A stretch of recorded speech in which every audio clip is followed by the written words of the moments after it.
दोस्तों, खांसी तो आपने सुनी होगी, सूखी खांसी, बलगम वाली खांसी, अब काली खांसी भी लोगों को होने लगी है। आपने कभी ये नहीं सुना होगा, लेकिन बहुत सारे लोगों में ये परेशानी देखी जा रही है कि वो काली खांसी के शिकार हो रहे हैं।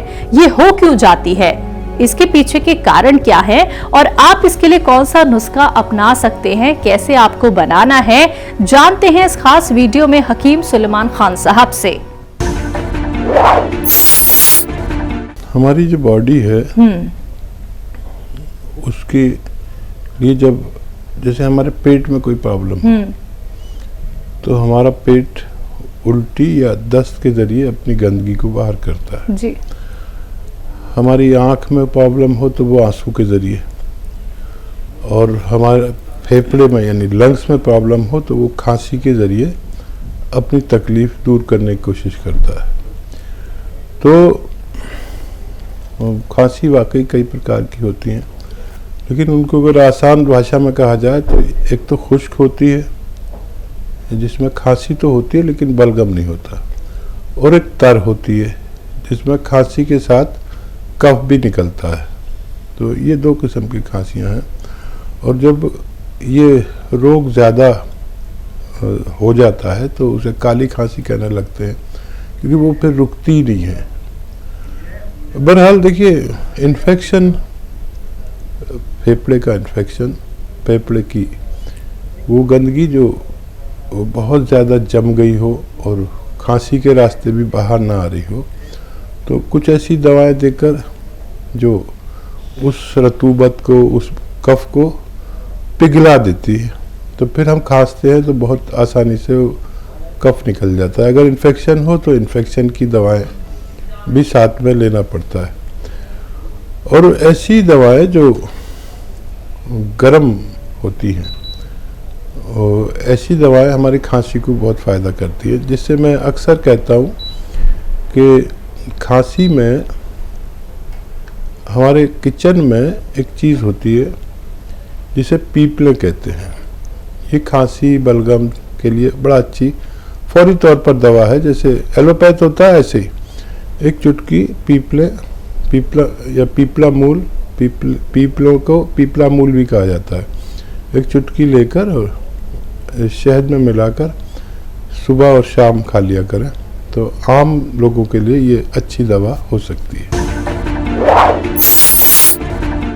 ऐसे ही तमाम बीमारियों के असरदार घरेलू उपायों को जानने के लिए आप हकीम सुलेमान जी के इस वीडियो को अंत तक जरूर देखिए, और ज्यादा जानकारी के लिए हमारे YouTube चैनल हकीम सुलेमान पर जरूर आएं। हकीम साहब, एक प्रोग्राम में कई सारे हमारे पेशेंट हैं जिन्होंने ये पूछा कि गौन मोरिंगा जो है वो ठंडा होता है, तो इसको कैसे खाया जाए। तो ऐसे ही क्या जो हमारा गौन सिया है या फिर हमारे जो और गौन हैं वो भी क्या ठंडे और गर्म मिजाज के होते हैं? देखिए, मिजाज तो होता है हर जड़ी बूटी का और हर इंसान का अलग मिजाज होता है। मिजाज में भी कई मिजाज होते हैं, ठंडा, बहुत ठंडा या उससे भी ठंडा, गरम, बहुत गरम या उससे भी गरम जी। तो ये ठंडा है और दूसरे दर्जे का है ठंडा। अगर किसी को ये कुछ परेशान करे तो ये अलसी के पाउडर से साथ दे सकते हैं, आधा चम्मच अलसी और आधा या 1 ग्राम गोंद, मोरिंगा सफ़ेद वाला, असली वाला ही ले, नहीं तो इसमें नकली भी बहुत आते हैं। और ऐसे ही मिजाज उसका है कौन सिया का, वो थोड़ा सा गर्म है, दूसरे दर्जे का गर्म है। और हर चीज़ का एक मिजाज होता है। देखिए, हल्दी भी अपना मिजाज रखती है, वो गर्म तबीयत की है, काफ़ी गर्म है, और लौंग भी गर्म है, और जितने गर्म मसाले कहलाते हैं वो सब गर्म है। वो लौंग गर्म है, और जायफल, जावित्री, ये सब चीज़ें गर्म हैं। ठंडी चीज़ों में आते हैं धनिया, सौंफ, ये सब चीज़ें ठंडी में आते हैं। तो मिजाज के अनुसार ही अक्सर दवाइयाँ बताई जाती है, या कोई चीज़ लगता है इसको ठंडी पड़ेगी तो उसमें कोई चीज़ गर्म मिला के इस्तेमाल की जाती है, किसी को गर्म पड़ती है तो उसको ठंडी चीज़ में मिलाकर इसी तरह नुस्खे बनाए जाते हैं। अगले कॉलर हैं हमारे साथ, स्वागत है आपका। हेलो जी आशा जी। सलाम अलैकुम हकीम साहब। वालेकुम सलाम, जीती रहो। मेरी बहन है 2 साल की, उसे अंकी में पिच बनते जा रहा है। रात को सोते टाइम अंकी बंद हो रही है, पिच बनते जा रहा है, दोनों अंकियां। आंखें बंद हो रही सर्दी बहुत हैं? आंखें बंद होती हैं? अच्छा, सर्दी है? नहीं, मेरी बहन की सर्दी लगती है। 2 साल की है मेरी बहन। माँ मम्मी का दूध पीती है वो? आंखों में पिच बनते जाते हैं। ठीक है ठीक है, वो मम्मी का दूध पीती है? हाँ, नहीं छोड़िए दूध। छोड़ दिया, ठीक है जी। अच्छा देखिए, वो आता है बादाम का तेल, आसान भाषा में कहते हैं बादाम का तेल, अच्छे किस्म का जो खाने वाला तेल है वो खरीदें।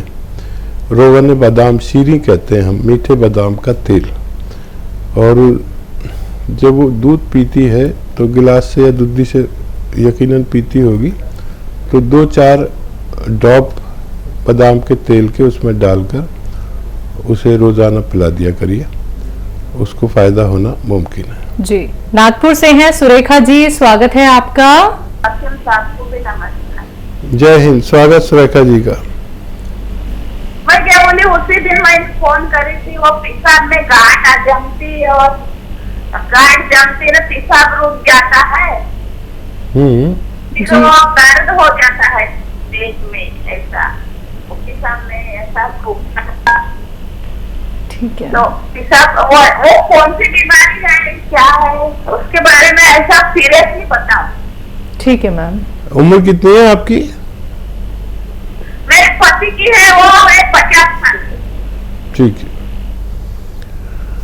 और देखिए, गुदूद होते हैं, ग्लैंड्स होते हैं जो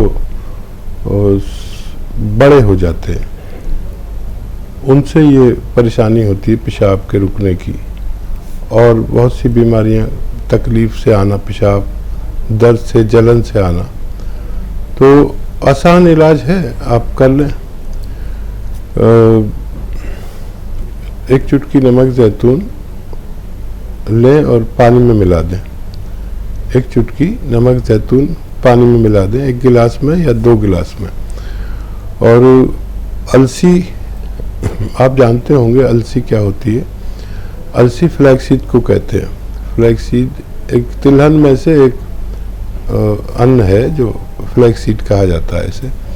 तो अलसी को 200-300 ग्राम खरीद लें, साफ सूफ करके हल्का सा भून कर, ज़्यादा नहीं भूनना, हल्का सा भूनें और पाउडर बना के रख लें।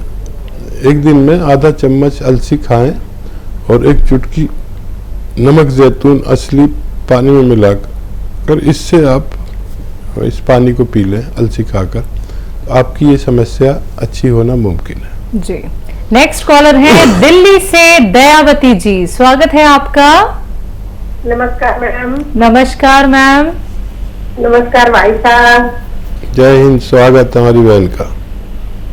थैंक यू भाई साहब। आप दोनों कैसे हो? मेरी तो खैरियत आपको मालूम है। मैं भी ठीक हूँ दयावती जी, आप कैसी हैं? हाँ, मैं भी ठीक हूँ मैम, बहुत अच्छी हूँ। और भाई साहब, आपका दर्शन हो जाते हैं तो और भी खुशहाल हो जाते हैं। और 2-3 क्वेश्चन है भाई साहब, छोटे छोटे जी। एक तो ब्लड प्रेशर में ये आती, और क्या चीज नहीं खानी चाहिए, मतलब क्या खानी चाहिए ये बताओ, आई में।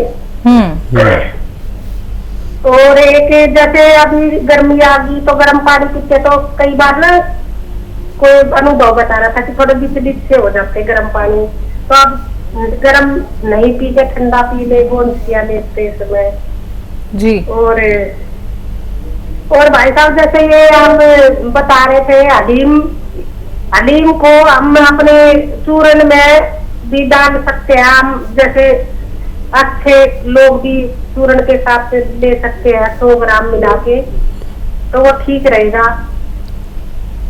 और 2 शब्द भी बोल लूं भाई साहब, शब्दों का, अरे आप तो इतना अच्छा बोलते हैं ना, जैसे भाई साहब मेरे को इतना अच्छा लगता है ना, जैसे आप बोलते हो कि बच्चा माँ का दूध पीता, तो बच्चे के साथ में माँ की भी केयर हो जाती है ना, तो कोई करता नहीं है केयर लेडीज की कि ठीक है जैसा मिलेगा खा लो, ये है। और जब आप बोलते हो ना तो मेरे को इतना अच्छा लगता है ना कि अच्छा है, बच्चे की तकलीफ की वजह से माँ को कितनी केयर करने को मिलती है, उसका भी शरीर अच्छा हो जाएगा और बच्चा का भी अच्छा हो जाएगा। जी सही बात है। और शब्दों का वचन तो बोलने वालों के भाव पर आधारित है। एक शब्द मन को दुखी कर जाता है और दूसरा मन को खुश कर जाता है, क्योंकि हमारी वाणी ही हमारा व्यक्तित्व और आचरण का परिचय कराती है। वाह वाह, थैंक यू भाई वाह साहब। वाह। जी वाकई दयावती बहन जो है वो अब शायर हो गई हैं, और अगर ये दूर नहीं होती तो मैं कुछ चीज़ें और उन्हें बताता शायरी के ताल्लुक से, तो वो बहुत अच्छी शायरा बन सकती थी। क्या सवाल है इनका? पहला सवाल है कि जिन लोगों का बीपी हाई रहता है तो क्या वो खाएं क्या ना खाएं?